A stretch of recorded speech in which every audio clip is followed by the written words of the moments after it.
we'll go Cool. quick. We're gonna start. Okay. Okay. So next up, I'm very happy to introduce two of my friends that are going to be talking about how they try to use machine learning and maybe worked, maybe. So round of applause for Holden and Chris.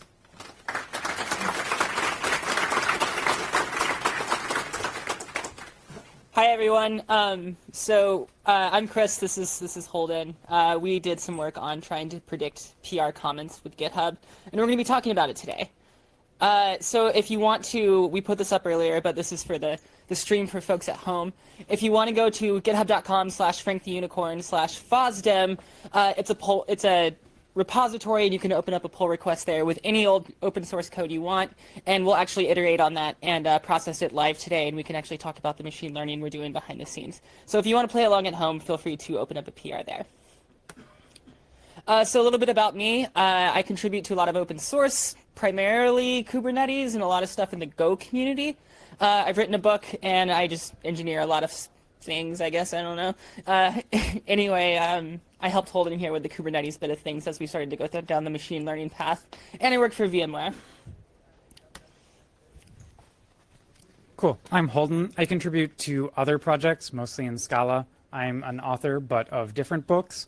And I work on different projects, and I work for a different company. Thank you, glorious employer, for paying my salary. Despite all of this being mountains, I don't climb mountains, and also that's not my Twitter handle at the bottom. This is Nova's slide template. Yeah, I climb a lot of mountains, and this is my slide template. So we're gonna look at mountains too today. I hope that's okay. Okay, so this all started 3 months ago. We got together and we were brainstorming ideas for machine learning, and Holden had the idea that we might be able to scrape data from GitHub and try to predict the lines of a pull request where people might make a GitHub comment that says like, hey, maybe this isn't the best idea or something like that. And the more we thought about it, the more we realized that GitHub stores a lot of information about developer habits. These are things that people commonly do, and then people who are reviewing pull requests all the time, like Holden with Spark, there might be some patterns behind the cognitive behavior there, and we were wondering if we could train a model to represent that. So we thought maybe we could learn about what normally gets attention from humans in GitHub. And maybe we could use our skills in Kubernetes and Kubeflow and machine learning to build a pipeline to predict where these pull request comments are most likely to show up. Yeah. So our very high level, super high quality design document, as you can see here, is step 1, extract the data. Step 2, build the model. And step 3, serve the model. And then step 4, just in case step 3 resulted in garbage, is to collect explicit and implicit feedback. And so the idea is that you can thumbs up and thumbs down pull request comments. And so the bot will make comments and we can record the interactions. And also we can do sentiment analysis. And if people start swearing at Frank the Unicorn a bunch, maybe Frank the Unicorn is not the greatest unicorn. Be very, very sad. Also, we don't use Kubeflow because I couldn't get my PR to add Spark to Kubeflow integrated in time. But I really wanted to. I have a PR, and it'll happen next week. Yeah. Cool. Okay, so we started to look at building this thing out. So the first thing I was tasked with was building some sort of data extraction from BigQuery, and I wrote a program in Go that we can look at later that runs not only as just like you can run it as a single cron job to export like a year's worth of data, but we also have it running in Kubernetes as a Kubernetes operator that will go and audit BigQuery and see if anything's changed and automatically update the record behind the scenes if it has. So we have this sort of resilient ongoing update of data coming out of GitHub, as well as the ability to backport back to 2014, although 2014 wasn't like the best year for GitHub data. So 2015 moving forward is really as far as we got. And then the BigQuery side of things, this is where Holden really took over. Yeah, so I utilize my wonderful skills of writing SQL, which I pretend not to have most of the time to avoid writing SQL queries. But I needed some data, unfortunately. And so, yeah, the SQL query wasn't so bad. The main thing is that GitHub changed their format a bunch of times, and the BigQuery table that represents the the GitHub data represents it at the format of the time the event occurred rather than the current format. So it's an exciting opportunity to write a bunch of if-else conditions in your SQL expression, which is just a really great way to spend your Sunday afternoon. So after that exciting joy of writing very imperative style SQL somehow, I started to build the brain for Frank the Unicorn. And the brain is built in Scala with Spark. This was a mediocre choice, but informed by the fact that I work on Spark for my day job, and I could probably get away calling that work if anyone asked too closely. And this is, you know, it had some good benefits. It allowed us to train our models in parallel and do kind of cool things there. And it also let us do a bunch of sort of data filtering things there too. Once we built the brain, unfortunately, I remembered why I don't build machine learning models in Spark very often, and it's because serving them really sucks. So sadly, the serving layer is written in Scala and Spark, and we spent the last, I don't know, 6 hours getting Scala, Spark, and gRPC to all like not fight with each other too much. And that was just a really great way to spend a Saturday night. Yeah. So after we had the Scala and Spark side of things set up, we needed a way to plug that into GitHub, and that's where the Go came out again. And I wrote another Go program, the second one, and we interface with Holden's Scala over gRPC. Her Scala is the server, and the Go is a client. The Go also serves as an HTTPS server as well that the GitHub event API sends a webhook post request to whenever there's a pull request event. So if you were to open up a PR, the Go program that's listening on HTTPS will get a big blob of data about your PR pushed to it, and then that'll go and open up a connection to Holden's Scala side of the fence and start to iterate and do the backend processing. If all goes well, that's going to come back to the Go program, and then that Go program is going to go leave a comment on your PR. Yeah, so that's sort of the high-level way of things we're working out. We do have a diagram. So this is how it all kind of fits together, and I'll walk folks through this. It looks really complicated, but it's really not that bad.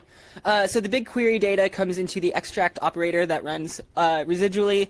All of that gets pushed up to Google Cloud Storage as CSV files, and that's an atomic transaction whenever that goes in, so whatever's reading from it can guarantee that it's a complete data set.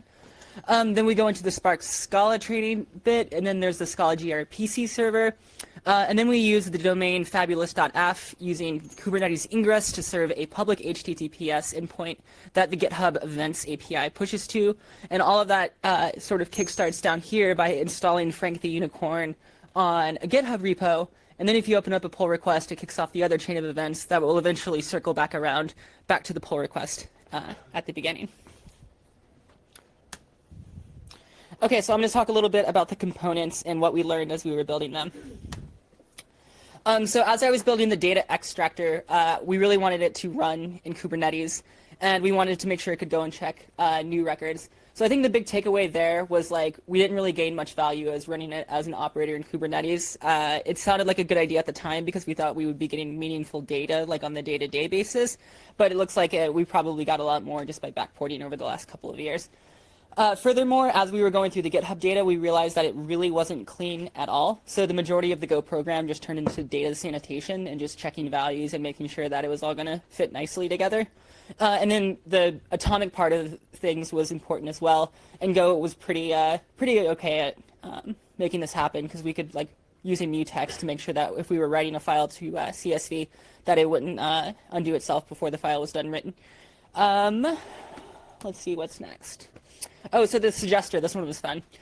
So I got to write an in-memory concurrent queue because we had two main parts of the program happening at the same time. The first one was the HTTPS server, and then concurrently we were running the gRPC client that was talking to Scala and Spark. So the way that this worked is the HTTPS server would get a post request to it and stick it in a queue, and then concurrently in the same process, the gRPC client would go and pop something off the top of that queue and then go process it in the background. So we're sort of seeing this really interesting concurrency double server client pattern that Go allowed us to do. That was exciting.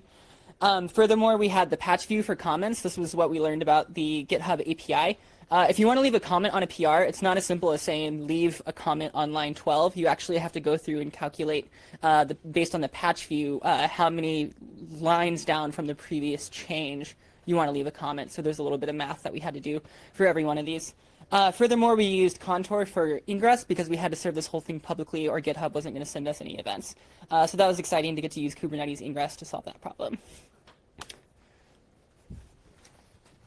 Cool. And so to make this all work, we needed to train a model. Otherwise, it wasn't going to be very useful. So we trained this with Spark on Kubernetes. There's a whole bunch of different kinds of classification models built into Spark. I tried a bunch of them under the principle of, why not? And for the most part, they all kind of perform similarly poorly. Gradient boosted trees performed a little better than most of them, and so that's the one that we just went with. The first iteration of this, we perform a little better than guessing, but not a lot. That was really depressing. We added some more features, and we got more better, but not much more better. And so this was like a kind of sad start to the project from my point of view, where I was like, oh, I have a model, but it's garbage. Okay, right. And if anyone here has run Spark, you know that part of running Spark is collecting out-of-memory exceptions. They're like Pokemon, except they're like the really crappy Pokemon, because they just show up everywhere. Our favorite that we collected was the container kill. And this is because it happened often, and there were no logs. So unless you were watching the pod status, you'd just be like, why are my executors disappearing? There's no log messages. And that took me several days of trying and then eventually asking Nova. Yeah, and then I got on the phone and fixed it in like half an hour. It took you? Yeah, okay, fine. So, and that was good. And then the rest of them were sort of the standard that we get with Spark. And I'm well aware of, maybe not happy with JVM worker heap space out of memory exceptions, but like, that's just my life. That's my jam. The driver out of memory a bunch of times with some of the models during training, and this is because we essentially use the driver as a parameter server during training, and for some of the models that was just too much memory because it wasn't cleaning up very well. And that was kind of sad because, we weren't training on huge stuff, so it was a little depressing, but it's okay. Okay, so we used a bunch of different features. Word to Vec was the one I started with because the source tech blog post about ID to Vec encodings, I was like, that sounds like a cool encoding. Maybe I can do this. And then I did, and then the features, I'm sure they're good features, but they weren't good for this. But it was our starting point. I also tried TF-IDF, which is a standard document retrieval thing. Not super useful. And then it started to become things that look more like suspiciously similar to what a linter might be looking at, just fed in as features to a decision tree. Oops. So lines that are all spaces, the percentage of spaces, what language it's being written. And the last one is the one that I think is interesting, was we also looked at the GitHub issues associated with the project. And this one actually turned out to give us one of our bigger performance boosts. If a stack trace ended up touching the lines that were being changed, there's a higher likelihood that is sort of complex or confusing code that people will want to ask questions about. And so that ended up being a pretty good feature. And there's some ways and ideas on how we can extend it from there. So we did some hyperparameter tuning, and for the most part, more trees approximately better, and then we got diminishing returns pretty quickly, around like 20. The other things we did didn't really make all that much difference, and before anyone gets worried, and you should not be worried that our performance numbers are juiced based on how incredibly bad they are, but I did save a test set before I started doing my hyperparameter tuning, so it is valid and legit. Okay, so yeah. This is the slide of sadness. So like a good score here would be 2 orders of magnitude higher. So that was not great. But for the data set that we have, it's like super imbalanced. It turns out that people really, as a percentage basis, do not leave a lot of comments on PRs. And so the random guessing score would be like 0.0 0.03. So 0.09 is 3 times better than just like flipping a coin and being like, cool, looks like a great place to leave a PR. And I think we can do better with more data, and we'll talk about that and how you can help us make this model less janky. Yeah, and so this is the list of things in the training area specifically that we wanted to try and improve. One of them is like the classes are super imbalanced, and so that was really rough. And so we really want some more data of people interacting with Frank to say whether or not Frank is making good predictions. The lectures and tokenization, we could do much smarter things than what we were doing there. We don't have a lot of context. We look at things on a line-by-line basis, and context matters, so we could do smarter things there. And also, I think bringing in more logs, like if a piece of code is really confusing on Stack Overflow and frequently referenced, that's like probably another good sign that would be useful. And we can explore some different models. I don't know, we could use deep learning if we wanted to, but I don't know.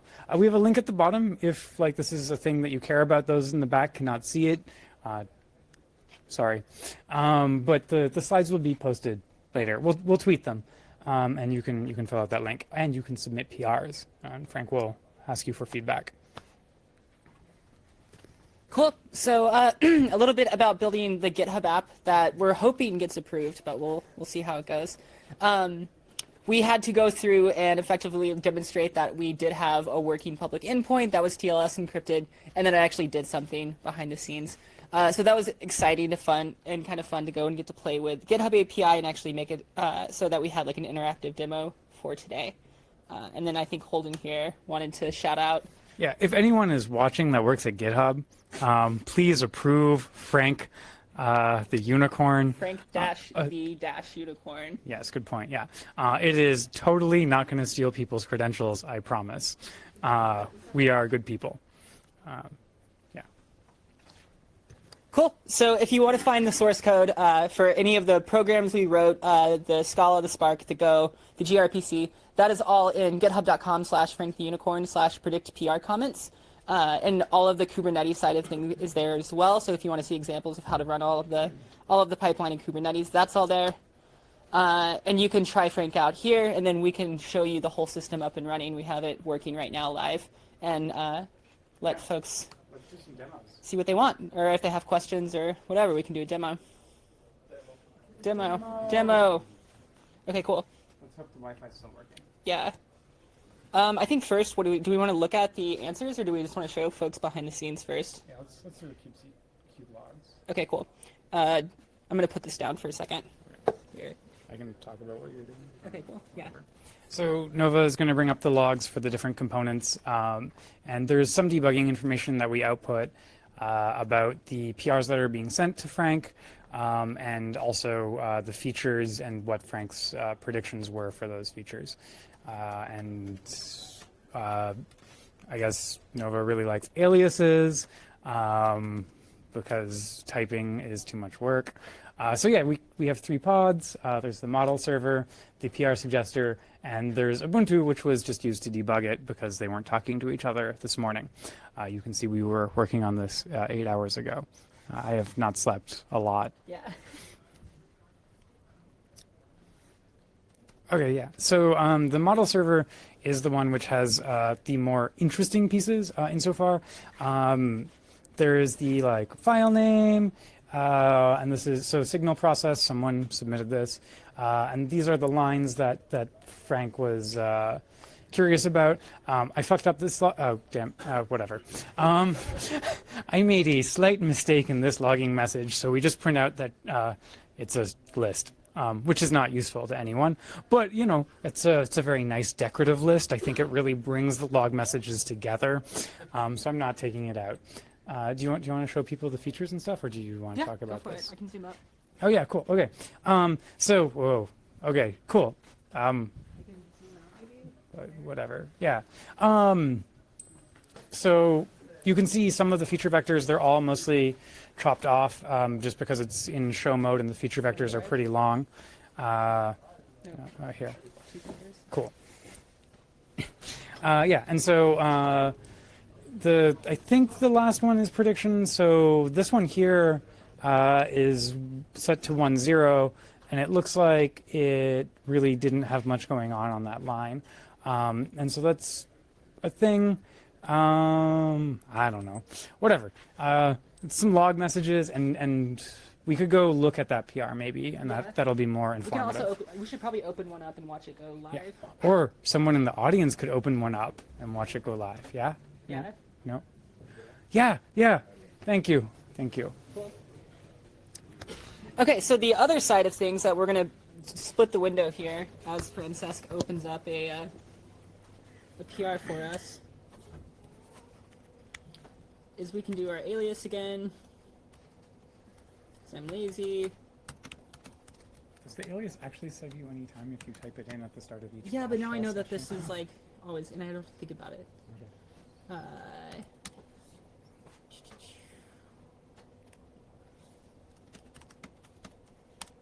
So tailing the logs for the Go program here.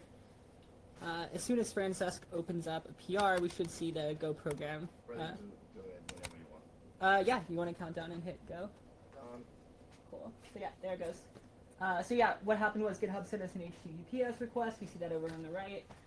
It says we received, oh thanks, a PR called hellofriends.go, and then you can see the Scala and Spark in the back end here processing the request. And we're already done, so Frank's already left some comments on your PR here. So let's go look at those.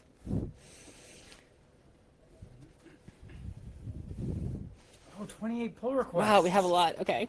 Man, we have friends. Yeah. So this is always the exciting part, is to see what Frank decided to comment on. And this is actually a lot of fun. So it looks like Frank, for whatever reason, thought package main did not look very good. Empty line on line 2, line 3, and line 6. So I think this is a representation of, if we have a small sample size, it's going to find more in there. Yeah, so one of the hacks that I did to make it slightly less garbage is that it more or less pulls the like top K worst lines. And so when you submit 4 lines, it's like, well, of my top 5 worst lines, these 4 lines are it. That's not exactly what it's doing, but it's pretty close. And so for small PRs, that optimization was a bad idea. But for some of the bigger PRs, it's a little bit better, because otherwise Frank was kind of unpredictable with how many comments Frank was leaving.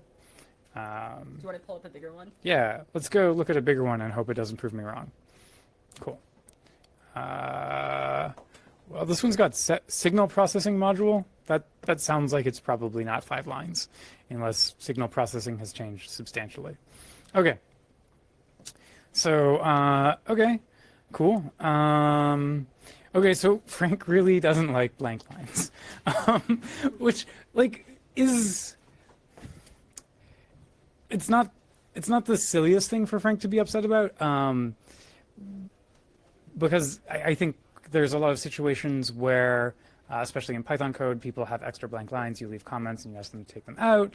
And the problem is that we don't have a per language model. And so Frank is just like, yeah, here's a blank line. And it doesn't have the context of like the previous line. So it doesn't know like there have been X blank lines before this.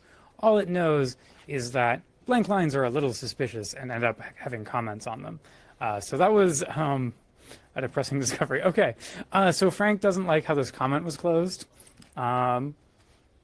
That's probably a style matter, but this means that on average, probably across GitHub, people don't like that style. They prefer closing their C-style comments differently, and so that's why Frank is upset. Stars close together. Yeah. Okay. Oh, right. And here's an else, I guess. No curly brace. Yeah, Frank gets upset with else's without curly braces. To be fair, like this happens a lot in the Spark project. We make people use curly braces, and I imagine there are a lot of other projects which also make people use curly braces. And so Frank has just learned this de facto style from the aggregate of GitHub.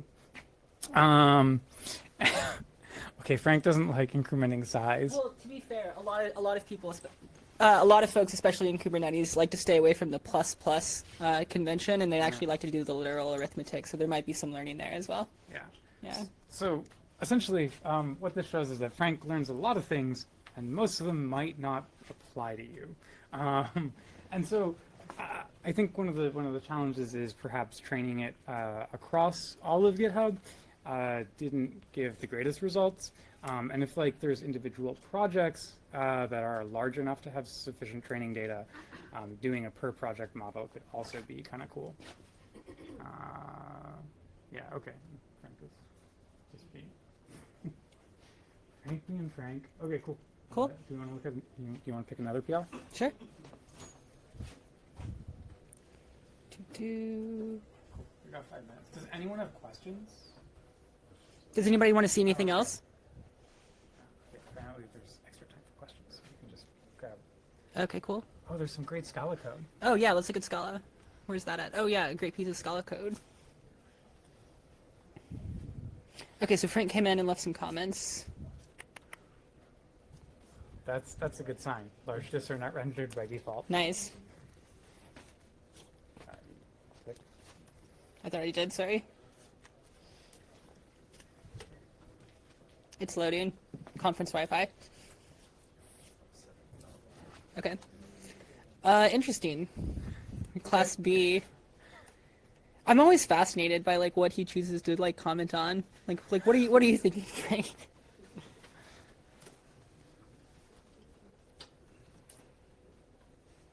We have another one here.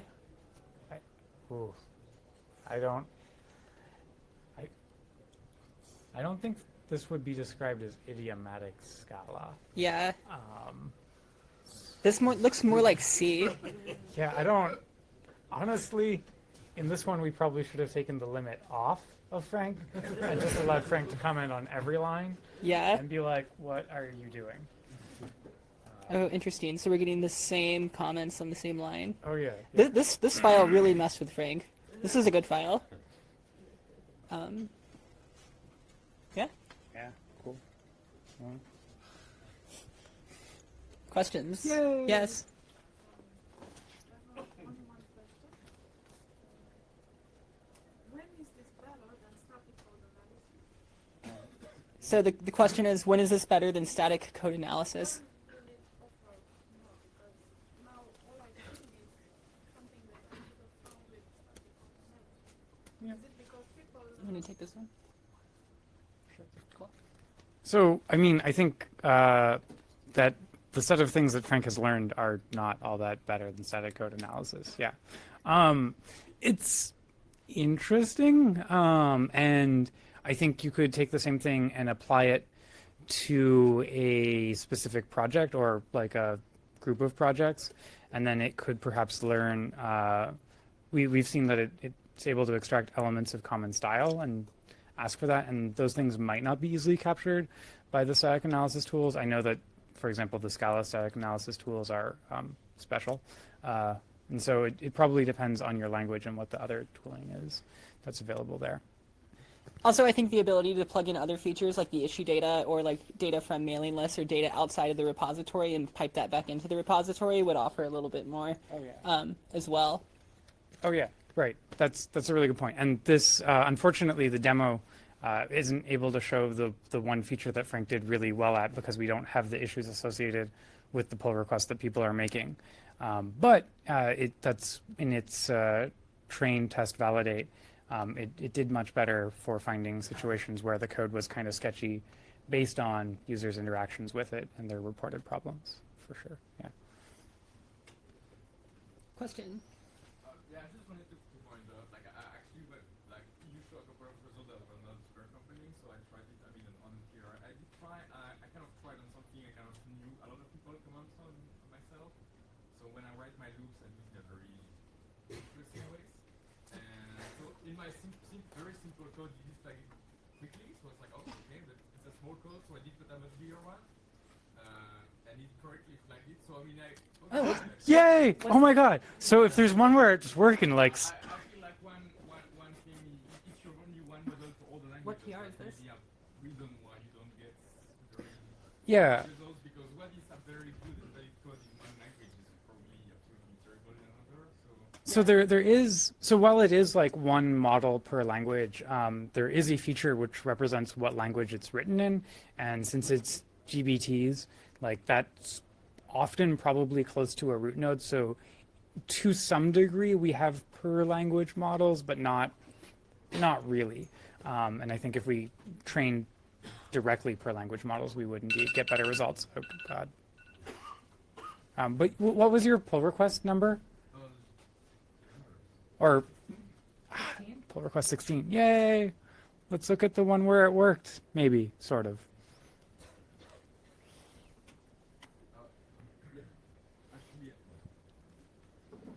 Is this the right PR? yeah. Okay. It's a multiple thousand lines of code. So Do you know where it is? We can just search for you Frank. have to look at the comments because if you the comments, you can see. Okay. I don't know which one. Yep. Well, that's just another example of this. Okay. It was this one? Okay, cool. It's very common, like when I write those people like that. I have no opinion on it, That's exciting. but I mean, yeah, that's a quick example. That's cool. Cool. I'm glad it worked once, maybe. Well, It- consistently though, I mean, Yeah. It, 3 times better than guessing, but guessing is not very good. Cool. Any other questions? Not very aware of tech, but how much does this cost monthly, like the whole infrastructure and How much does it cost monthly? yeah, if I want to set up that, how much would I pay? So we're running everything in Kubernetes. We both work for cloud providers, so we're both kind of spoiled. Yeah, everything is free. Yeah. But I mean, realistically, I think the most expensive component here would be getting the Spark side of things up and running. Yeah, so the model training part is expensive, relatively speaking. If you wanted to train it for just your project, you could probably do that really cheaply. Or like if there's a family of projects which are similar to the things you care about, like for example, like if you trained it on all ASF Java projects, right, you could probably train that very inexpensively if cost is a concern. And serving it would be like, I don't know, the cost of one node, or maybe 2 nodes. Yeah. As far as the data processing and the GitHub endpoint, that's almost nothing. It's like a very lightweight server with just a few hundred lines of code. Awesome. Question? I have a question regarding how you represent the code. Shit. So you represent it as a single vector with like, and all the code is represented as a number, or do you just take the first 100 words? Sure. Yeah. So the question is how we represent the code, and if it's all represented as a single vector. And yeah, so we use the word2vec embeddings. We do cap the length of the input that we consider on a given line. Normally, lines are huge, and if they are, that is in and of itself another feature. Like line length is another thing, which was a strong predictor for PR comments anyways, when things start to get out of the scope where doing that is reasonable, we end up just commenting anyways. And so we have a one vector representation. It's not great. I was hoping it would perform a bit better. I think we probably need different lexers in front of it. I think we need per language lexers, and then we could probably get better representations. But for now, it's okay. Very short question. If I didn't get any comments, does it mean that Frank is satisfied with my code? No, that means Frank. Oh, so the question is, if I didn't get any comments, does that mean Frank is satisfied with my pull request? And the answer is, it probably means Frank crashed. Which PR? Oh, okay. I think there's probably.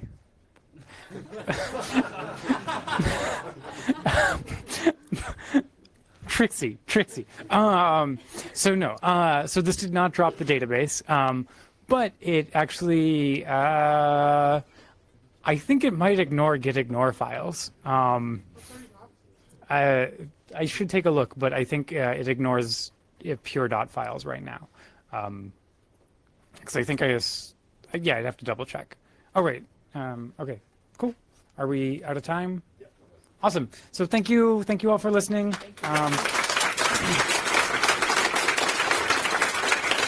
If you do want to give us feedback by thumbs up or thumbs down on the pull request comments, that would be greatly appreciated, and we'll use it to train a less shitty model. Nice.